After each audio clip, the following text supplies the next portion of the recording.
Hello, and welcome back to Baby Elias's stories. We now return to the Meiji Guillotine Murders by Fūtarō Yamada, translated by Bryan Karetnyk. Can there be a just government? Chapter 1. It was a little after noon, one day at the beginning of the 4th lunar month, and Keishiro Kazuki was running late for work. He had been writing in his room at the Saga mansion, with the shadows of green leaves dancing on the white shoji screens, when the two men arrived. One of these visitors was his colleague, Toshiyoshi Kawachi, while the other was a military type with a magnificent beard, dressed in a smart black army uniform and exuding masculinity. This is Major General Toshiaki Kirino, a friend of mine from back home, Kawaji explained. It's about the Yamashiroya case. I brought him because my version of events was apparently unsatisfactory and he'd like to hear yours. Trying to follow Kawaji's account was rather like trying to catch hold of a cloud, said the Major General. Wasuke Yamashiroya, who had directed the import of foreign munitions to Japan, had borrowed such staggering amounts of money from the army that he had fled abroad, while the army's finance director, Yasutari Yuasa, had been dismissed from his post. Subsequently, Yamashiroya's chief clerk, Ihei Arisaka, had been murdered by none other than Yuasa, which had resulted in his arrest by the Imperial Prosecuting Office. When these facts reached the army, there was of course considerable uproar. It had been like setting a match to a tinder boxer. This, however, was a time before the advent of newspapers as such, so for the ordinary man it all felt as remote and intangible as flashes of lightning amid far-off storm clouds. And besides, the walls of clan allegiance were so thick and impermeable that the truth was not widely known even within the army itself. I had the army ledgers taken out and checked, said Kirino. The entries clearly showed that a lump sum was indeed deposited with Yamashiroya, but that it was safely returned before he sailed off. Still, there are many things about it that don't add up. What have you been able to ascertain? His eyes glittered as he spoke. I asked Kawaji about it, but he tells me that you're better informed on this case. Well, that's not quite true, said Kawaji, shaking his head. After all, the Ministry of War does have a tendency to close ranks. You can see that well enough from Yuasa's actions after he was caught. And Yuasa has been executed? Kirino asked. Although Yuasa had protested his innocence in the Yamashiroya case right to the very end, he had been put to the guillotine some 10 days previously. That's correct, sir, said Kazuki. But why did you execute him before you could get to the bottom of it? He was exceedingly uncooperative. Kaida got so angry that he ordered his execution at the earliest opportunity. Kaida got so angry that he ordered his execution at the earliest opportunity. Old Shunsai did that, did he? Said Kirino with a chuckle. And what exactly was the crime for which he was executed? The murder of Yamashiroya's chief clerk, of course. And why did he kill him? He claimed that the charges were trumped up and said that he'd been blackmailed. He even suggested calling on the Miko again to summon Ahei Arisaka and hear more about it. He went to the guillotine with a sullen smirk on his face, telling us all to go to hell. He was a criminal, of course, but in another sense, he was quite a man. It's because Choshu men are stubborn like that, said Kirino, tutting. So has the Imperial Prosecuting Office given up on the case? No, I believe we're still pursuing the Yamishiroya line of inquiry. But if Yamishiroya's fled to France and his chief clerk is dead, that's why I'm thinking of going to France in the near future to catch him. You are? Kawaji let out a strange noise. Hey? He stared at Kazuki in disbelief. Are you serious, Kazuki? I am, so long as the Imperial Prosecuting Office will permit it. Excellent, said Kirino, clapping his hands, smiling for the first time. I'll have a word with the Imperial Prosecuting Office about it too then. But things can't go on like this. If that lot from Choshu are allowed to carry on as they please, it'll be curtains for the army. He suddenly looked around and lowered his voice. By the way, this French Miko of yours, is she here? She is indeed. I don't suppose I could take a look at her, could I? I came here today not just to discuss the Yamashiroya case, but also to catch a glimpse of this golden-haired Miko you live with. I'm afraid she's working at the moment. Working? Kawaji interjected, sounding perplexed. Another French translation, said Kazuki. This one's quite urgent, and it's hard going, even for her. She'll be upset if we disturb her while she's at work. I see. Well, in that case, let's leave the audience with the Miko for another time. At any rate, it's an excellent idea. You're going to France to apprehend Yamashiroya. I'll put in a good word by all means. So my visit hasn't been in vain after all. After hastily getting to his feet, Kirino was shown to the main gate of the Saga mansion by the chief inspectors. After they sent him on his way, the two returned to Kazuki's house.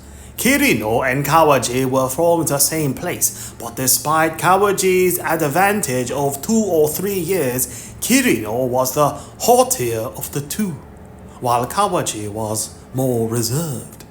It was little wonder given their difference in rank. Haughtier, blatantly and disdainfully proud, having or showing an attitude of superiority and contempt for people or things perceived to be inferior. Haughty.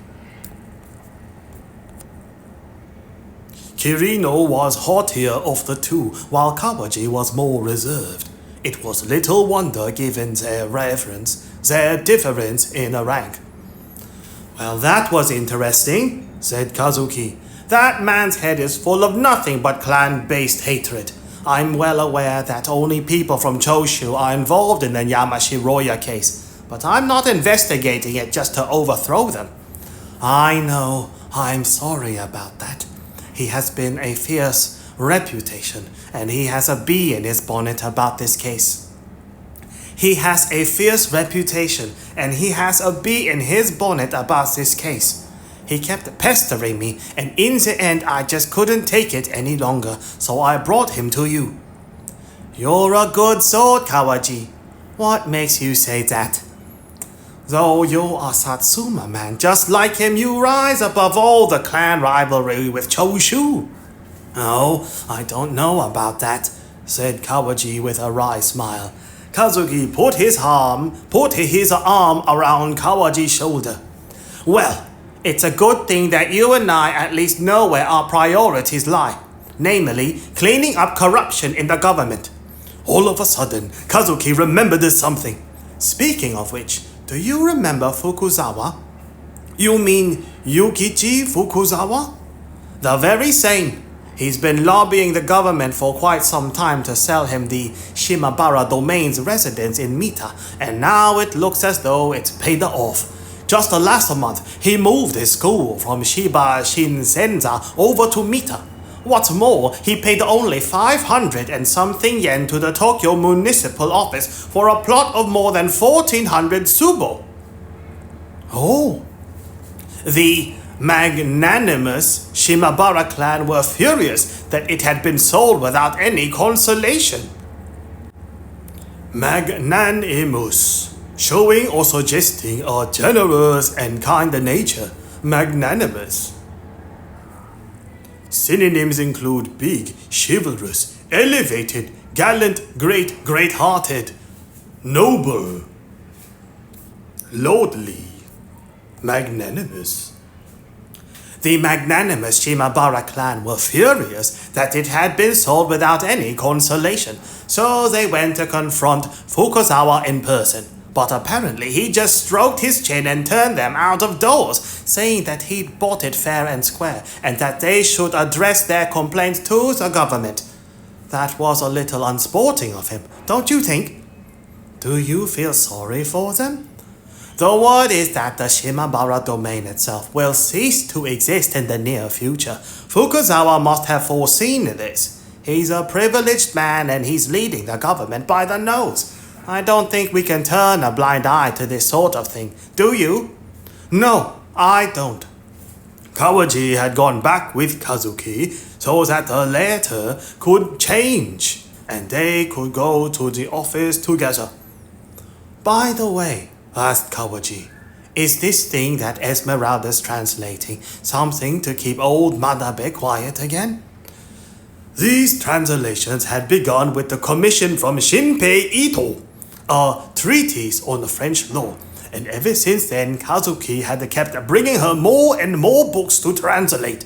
It was obvious, though, that this had been just a pretext to stop old Manabe, who was urging that she be returned home. No, in fact, this one came by order from Manabe himself. Left Kazuki. Kawaji looked puzzled. You mean Manabe wants a French book translated? Whatever for? It's a very odd commission, I'll grant you that. It took me by surprise as well.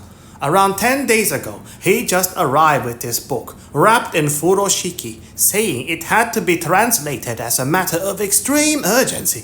He asked me to keep it the strictest confidence, though. Manabe would never need anything like that, so I suspect it must have come originally from Ito or Okuma. But I just don't understand the need for all this secrecy around it. If I had to guess, I'd say it must have something to do with the content of the book. What kind of book is it? It is called Le Capital, or something like that. Esmeralda's finding it rather difficult, and whatever she turns out, I'm having to rewrite into something that vaguely resembles Japanese. Chapter 2. It was 1871 by the Western calendar, and towards the end of May, the Paris Commune was suppressed, while Paris itself burned. The world's first proletarian revolutionary government brought into being by citizens who had risen up after their defeat in the Franco-Prussian War the previous year, and fought the reactionary government forces for 2 months, which culminated in the so-called Bloody Week that finally saw them annihilated. Meanwhile, half a world away, it was the 10th day of the 4th lunar month in the 4th year of Meiji. Proletarian, a member of the proletariat class. Proletariat, the laboring class. especially the class of industrial workers who lack their own means of production and hence sell their labor to live. Proletariat, the lowest social or economic class of a community. Proletariat. The world's first proletarian revolutionary government, brought into being by citizens who had risen up after their defeat in the Franco-Prussian War the previous year, had fought the reactionary government forces for 2 months, which culminated in the so-called Bloody Week that finally saw them annihilated. Meanwhile, half a world away, it was the 10th day of the 4th lunar month in the 4th year of Meiji. In those days, the journey from Europe to Japan took around 2 months, and so news of this had yet to reach its shores. And even if it had reached them, the event would have been looked upon, even though the Japanese had their own revolution, but 4 years previously, as a tale from another world. And even if it had reached them, the event would have been looked upon, even though the Japanese had their own revolution but 4 years previously, as a tale from another world. That day, the 10th, Kawaji was summoned to Takamori Saigo's mansion. "There's something that Saigo-sensei would like you to do for him," said Saigo's aide, Jirōmasa Henmi, who had brought the message. The summons shook Kawaji to his core. When he asked Henmi what it was all about, the messenger replied that he didn't know. "I don't think it's anything untoward, though," he added with a smile.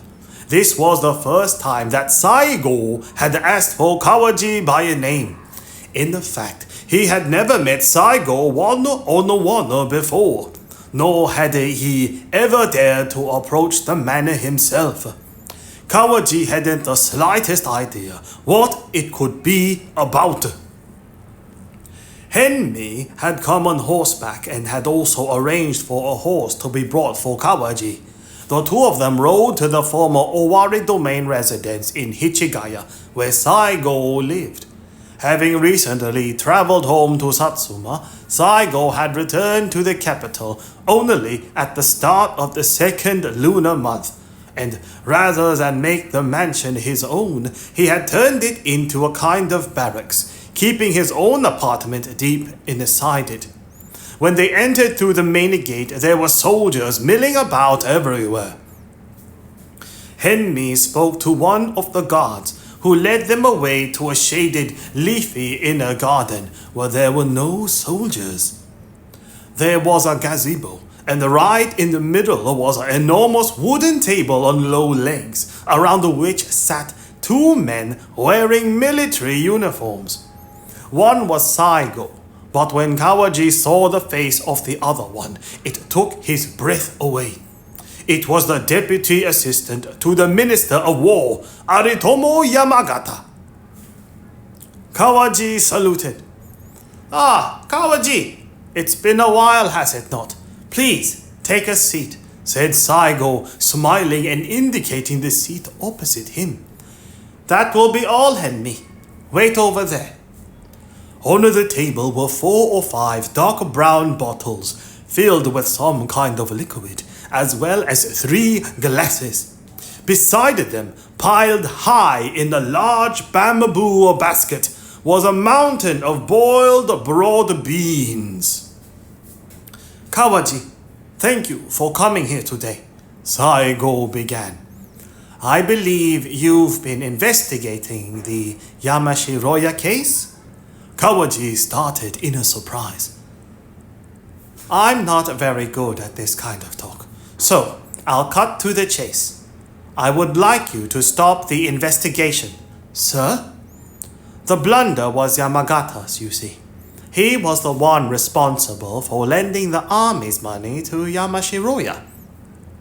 He was taken in by Yamashiroya's reputation as a man skilled in commerce and put his faith in older ties of friendship from their days in the militia together. Yamagata tells me, however, that he himself never touched a penny of it, and I believe him.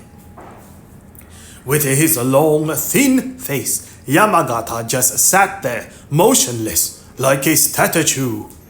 Even his pallor was that of a stone. Pallor, deficiency of color, especially of the face. Paleness, pallor. Even his pallor was that of a stone. Now, Yamagata isn't suggesting for a moment that you suppress all of this, only that you wait a while before making the matter public. He's assured me that he will recall Yamashiroya from France soon and take responsibility. With all due respect, sir, Kawaji finally spoke. Even if His Excellency is innocent himself, he still bears grave responsibility for having lent the army's money to Yamashiroya. Yamagata agrees, Chief Inspector, but he is indispensable to the army. I may be the commander-in-chief, but as you will doubtless have heard, I'm a commander-in-chief who does nothing but nap in the afternoon. In effect, it's Yamagata who actually runs things. Without him, the newly formed national army would collapse. Worse still, who can say what would become of the new government that we've worked so hard to create? This is no small matter. Saigo placed both his hands on the table. I ask you, Chief Inspector, leave this to me. As Saigo bowed his head, a shiver ran through Kawaji's body. He had once taken Okubo's side in the face of Kazuki's deep admiration for Saigo, yet that had been more to do with the political ability. In terms of character, Kawaji's view of Saigo as a man of quality remained intact even now. More than that, he had begun to put Saigo on a pedestal. Sir, I'm only a minor official in the Imperial Prosecuting Office, he finally managed to say. The case has already caused quite a stir, not least among people in the army like Kirino. Leave Kirino to me, said Saigo. To put a stop to Kirino, who was from Satsuma, while helping Yamagata, who was from Choshu. It was clear that Saigo's thinking went beyond the clan loyalty.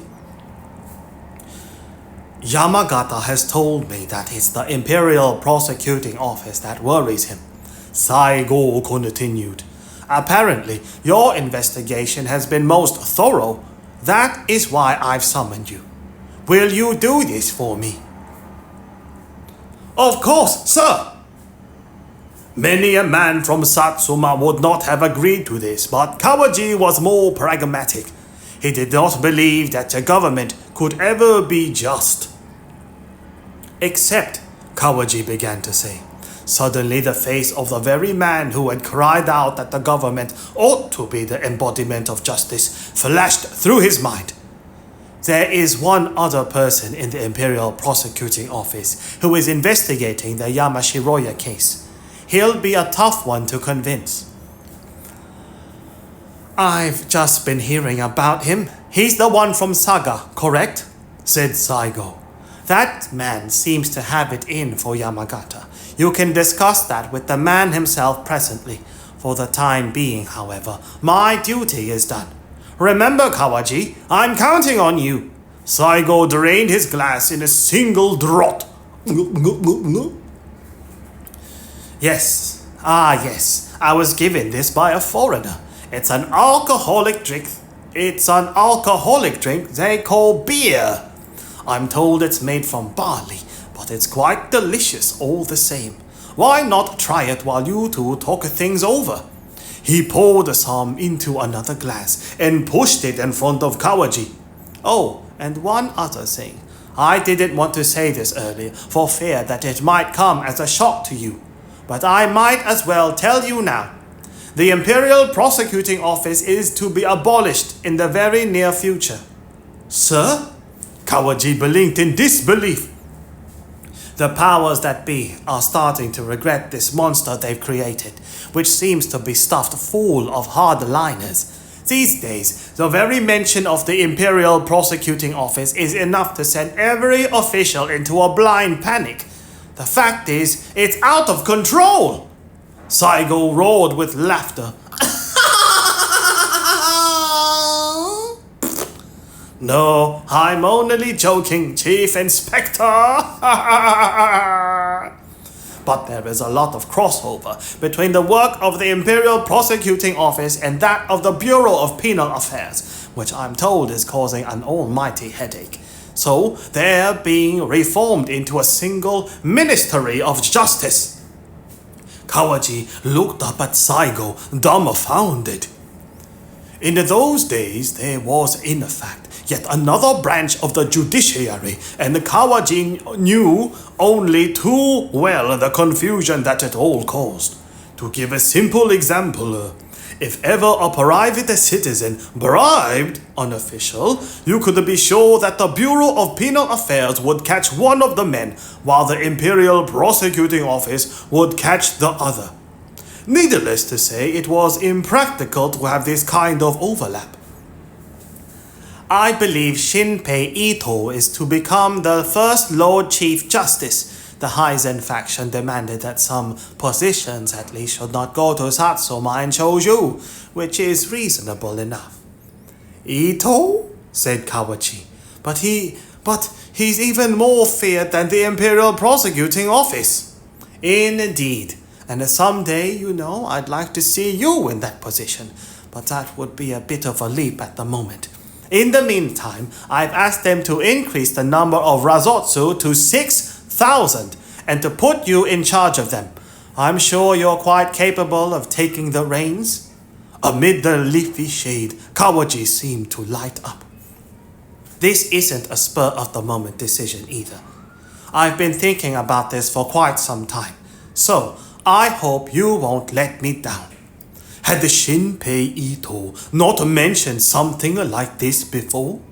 Yes, that's right. He said that if someday in the future the police force were to be properly reformed, he'd want a Satsuma man leading them, and that Saigo had said it ought to be Kawaji.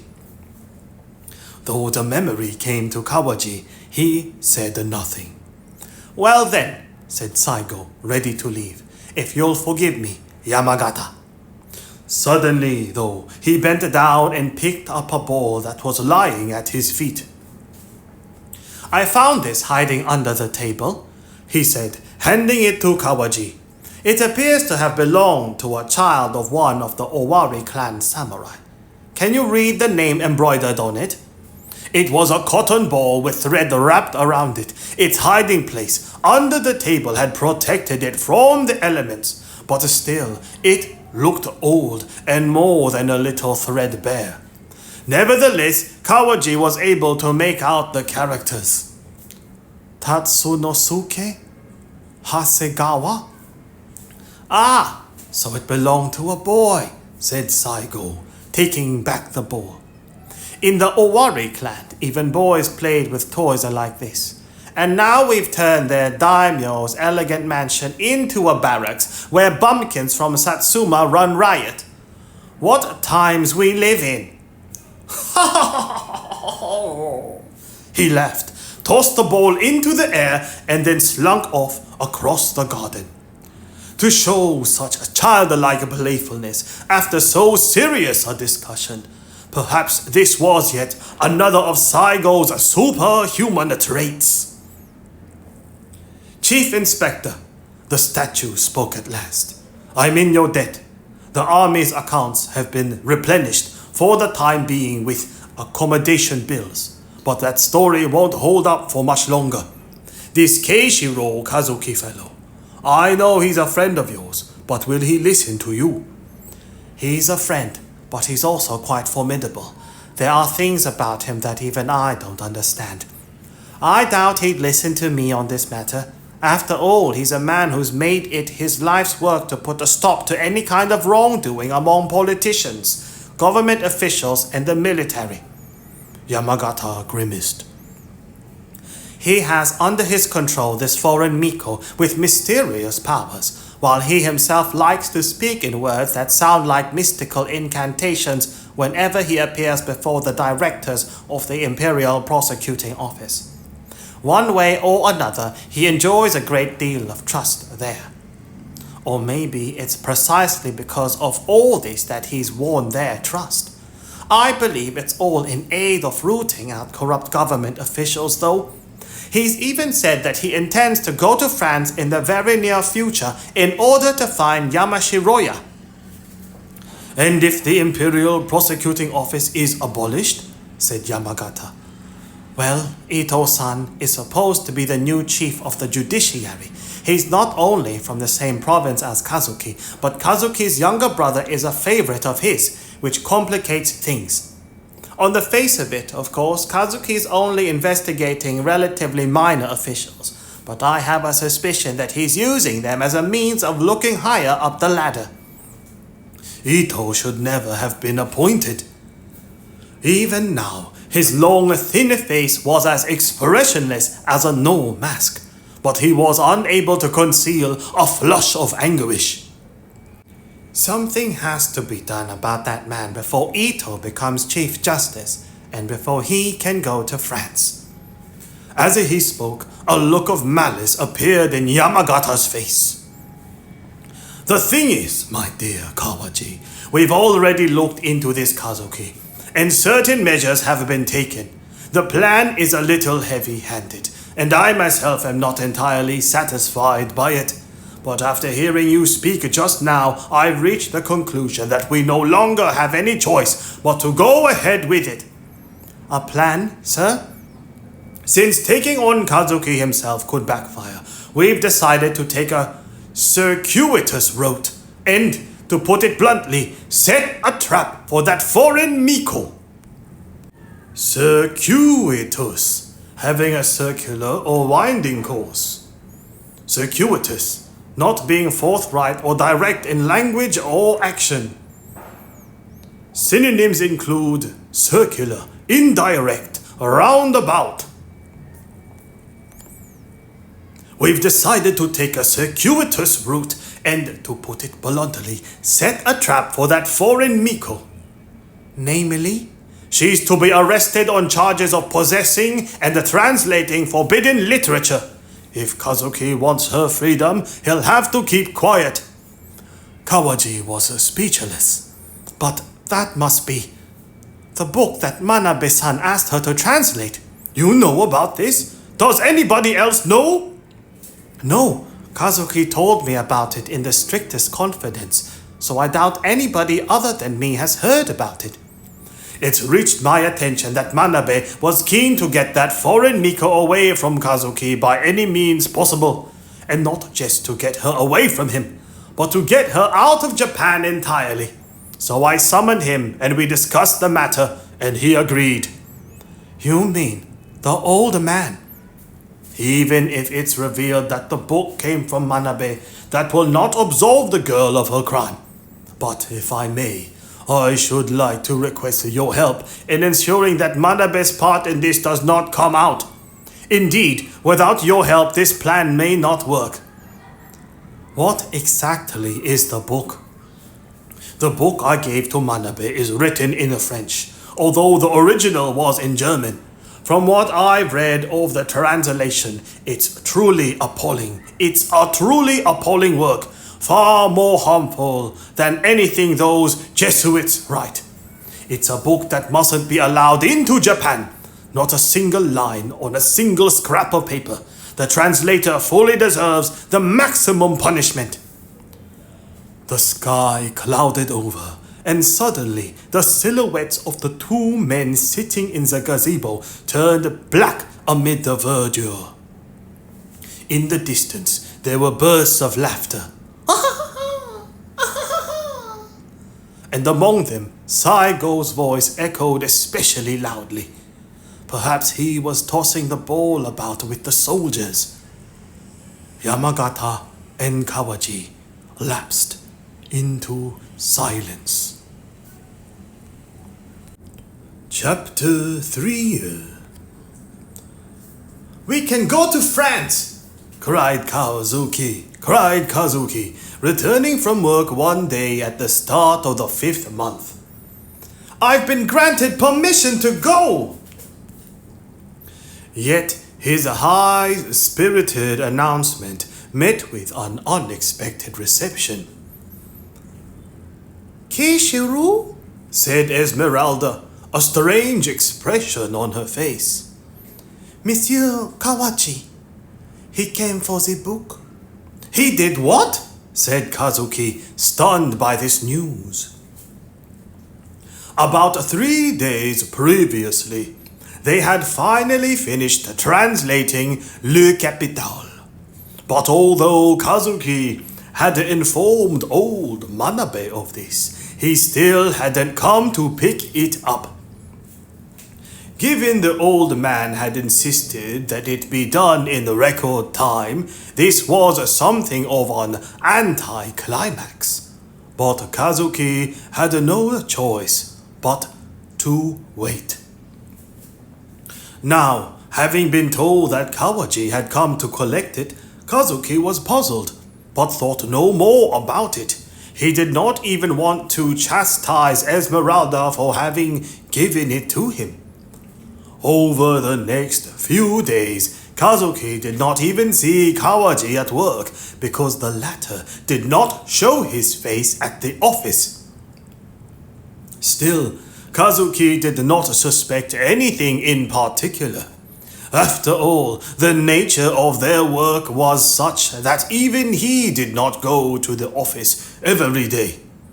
Yet he did think it was odd that, despite having just received permission to go abroad, he should then receive orders from on high to put it off a little.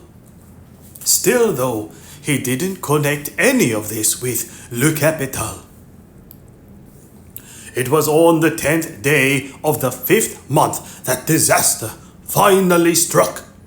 That evening, Kazuki was alone in the office, getting ready to leave when Kawachi appeared.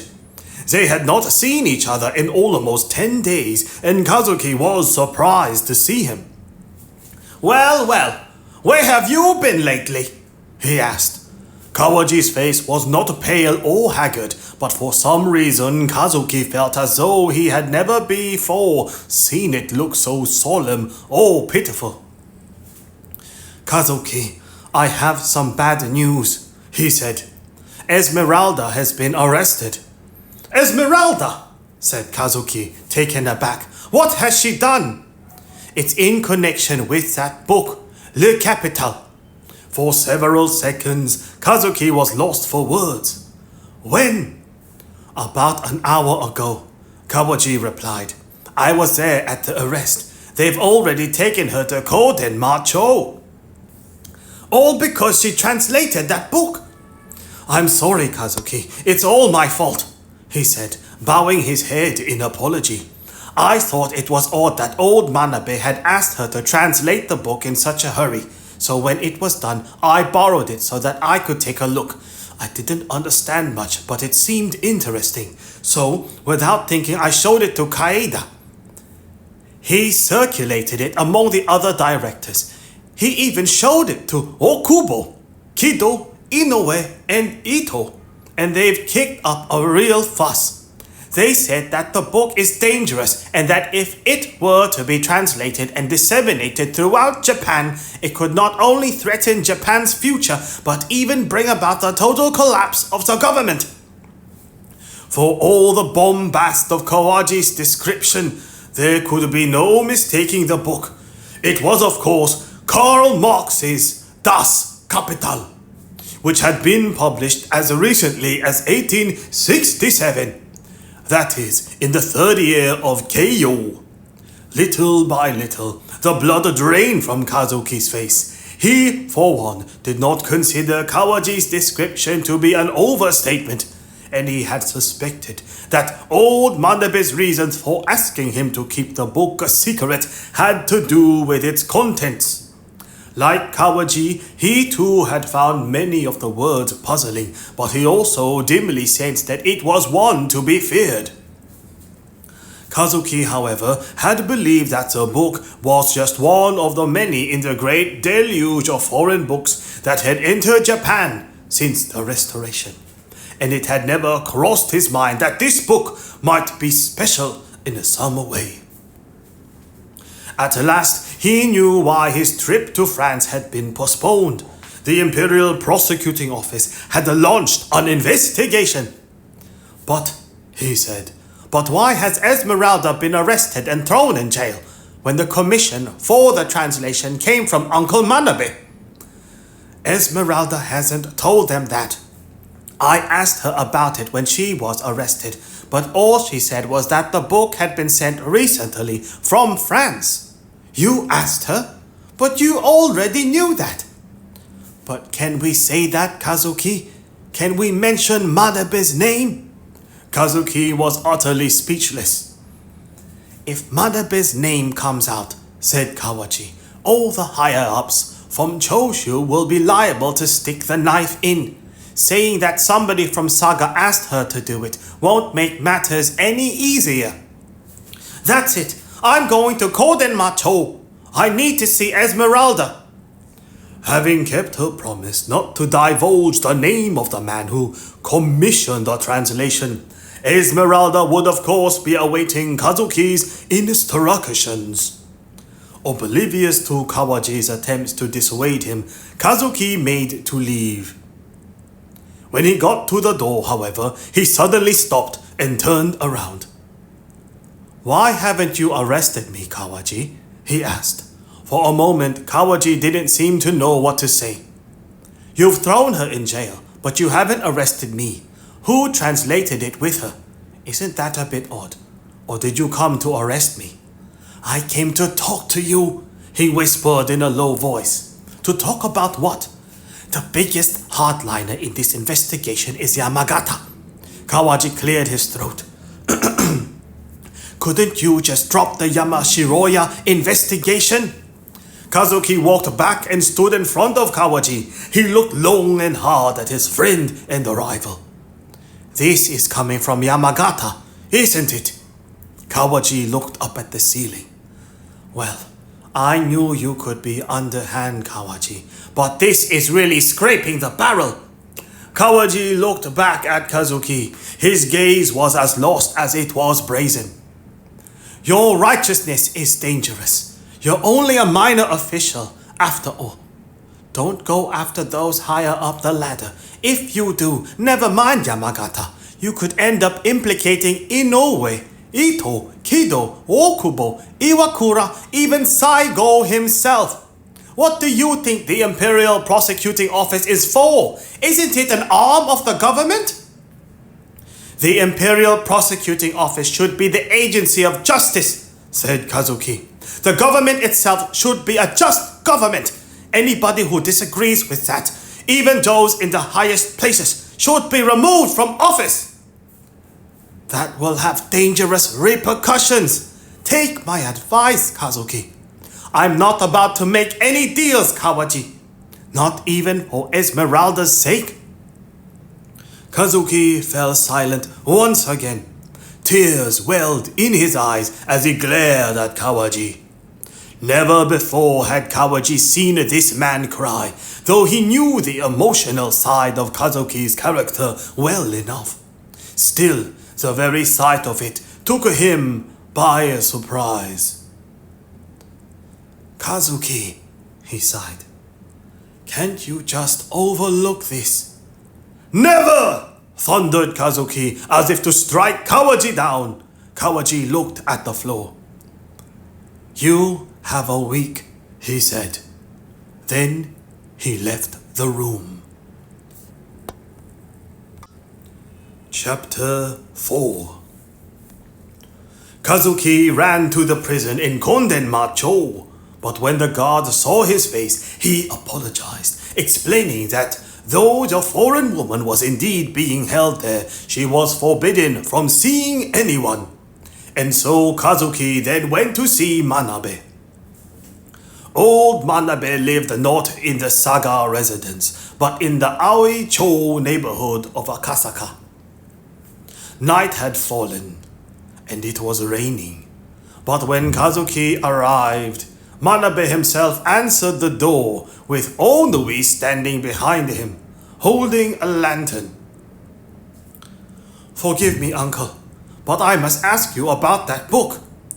What do you mean?" the older man stammered. "I don't know what you're talking about."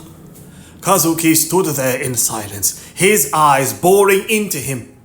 The older man was stubborn by nature, but he had a kindly nature. He flinched under that gaze. He could see that Kazuki's heart was breaking and that he was desperately trying to hold it together. The fact of the matter was that old Manabe would not name the man for whom he had served as the intermediary in the commissioning of the translation. Suffice it to say, however, the man in question was an influential figure within the Saga clan. And since Manabe did not want to cause him any trouble, he had planned to order Kazuki to sever ties with the foreign woman. But as soon as he saw the desperation on Kazuki's face, he lost the will to take that line of action. He was not a bad man at heart, and his reaction was not as ruthless as it seemed. Kazuki had taken him off guard. Onui's smile vanished, and she looked quizzically at the two men. "Whatever's the matter?" she asked. It was clear that she had no knowledge of any of this. "Please, come in," said the old man, his voice sounding hoarse. "Keishiro, my boy, you need to give up that foreign woman." "I know," he said. "I'm sorry, but I can't stay." Kazuki smiled at Onui, bowed, and then turned to leave. "Keishiro!" the old man shouted. Without looking back, Kazuki hurried off, vanishing amid the darkness and pouring rain. Behind him, the stony visage of old Manabe and the shocked face of Onui stared out from the door. What was most astonishing was that the very next day, Kazuki carried on working at the Imperial Prosecuting Office, writing reports and continuing to investigate cases of corruption. Most of his colleagues had no idea even that there was a case underway against him. Instead, it was Kawaji who stopped showing his face at the office. It was the 17th day of the 5th lunar month, and in Tokyo, the rainy season was in full swing. It had been a whole week since Kawaji and Kazuki had their last encounter, and Kazuki had been summoned by the Directorate of the Imperial Prosecuting Office. When he arrived, he saw Kawaji standing beside them. "For the crime of spreading the most dangerous and most harmful literature that threatens to undermine the very foundations of our society, we sentence Esmeralda Sanson to death by beheading tomorrow at noon," said Kaida solemnly. "However, you, who should be subject to the same punishment, are hereby exonerated with special dispensation." When no response was forthcoming, Shinagawa added, as though to rub salt in the wound, "The execution received special authorization from Vice Ministers Okubo and Kido. Although a new legal code had been distributed at the end of the previous year,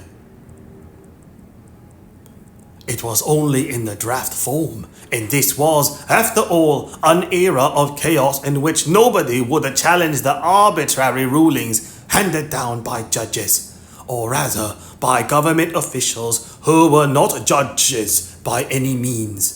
And so, no matter whether Okubo and Kido had really intervened or not, what was clear was that Kazuki had made an enemy of the entire government apparatus.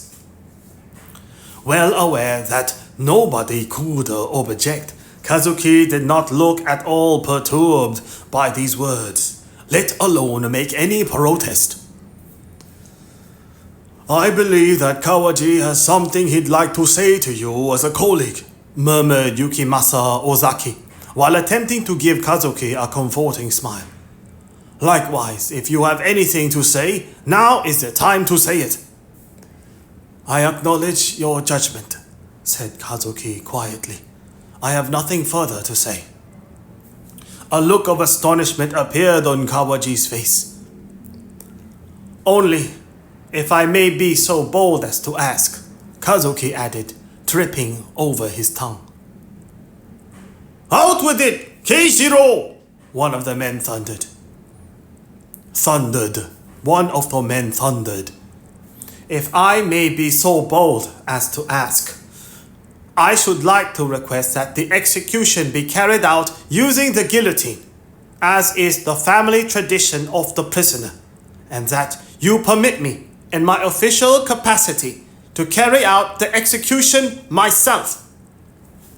As he uttered these words, all the members of the Imperial Prosecuting Office, including Kawaji, could feel drops of perspiration running down their backs.